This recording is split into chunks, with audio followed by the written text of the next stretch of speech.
जैसे ही बूढ़े आदमी ने बटन दबाया पूरी दुनिया अंधेरे में डूब गई।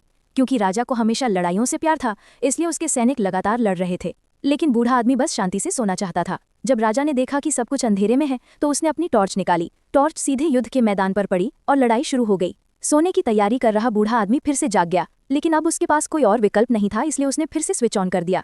उसने शार हेड को दुनिया की ओर कर दिया। जैसे ही पानी गिरना शुरू हुआ, तेज मूसलाधार बारिश होने लगी। जल्द ही बाढ़ आ गई और धीरे धीरे पूरी दुनिया डूबने लगी। बूढ़े आदमी ने सोचा कि वो शांति से सो पाएगा, लेकिन राजा ने तुरंत एक पनडुब्बी बनवाई और कुछ ही देर में बूढ़ा आदमी फिर से लड़ाई के शोर से जाग गया। हालांकि युद्ध का मैदान अब पानी में बदल चुका था, लड़ाई अभी भी जारी थी।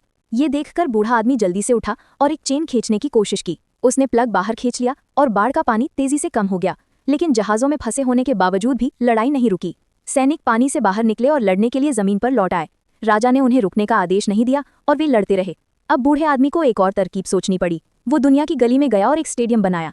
सैनिकों ने अपने हथियार डाल दिए और खेल में भाग लेने लगे। बूढ़े आदमी ने सोचा कि सब ठीक हो जाएगा, लेकिन जल्द ही लड़ाई की आवाजें फिर से सुनाई देने लगी। इस बार लड़ाई मैदान में नहीं बल्कि स्टेडियम में हो रही थी। बूढ़ा आदमी क्रोधित हो गया।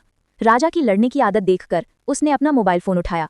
फोन के दूसरी तरफ यमदूत था, जो नर्क का एक दानव था। यमदूत ने अपने 2 राक्षसी सैनिकों को भेजा, लेकिन राजा को कोई अंदाजा नहीं था कि उस पर मुसीबत आने वाली है। वो अभी भी लड़ाई जारी रखने में व्यस्त था। नर्क से 2 सैनिक जमीन के नीचे से निकले और राजा को पकड़ लिया। उन्होंने उसे नर्क की लिफ्ट में डाल दिया। जैसे ही लिफ्ट नीचे उतर रही थी, राजा ने एक अजीब आदमी को देखा। वो आदमी एक विशाल पत्थर को एक पहाड़ी पर धकेलने में व्यस्त था। राजा ये देखकर चकित रह गया।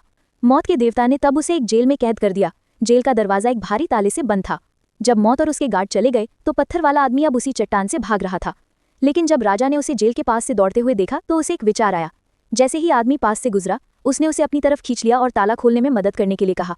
आदमी मान गया और उसकी मदद की, लेकिन जैसे ही दरवाजा खुला, राजा बाहर आया और आदमी को कैद कर दिया। अब वो आदमी पिंजरे में था, लेकिन उसने कोई विरोध नहीं किया। शायद उसने सोचा कि अब उसे पत्थर को और नहीं धकेलना पड़ेगा, लेकिन राजा को कोई परवाह नहीं थी। वो चुपचाप चला गया और वापस जमीन पर चढ़ गया।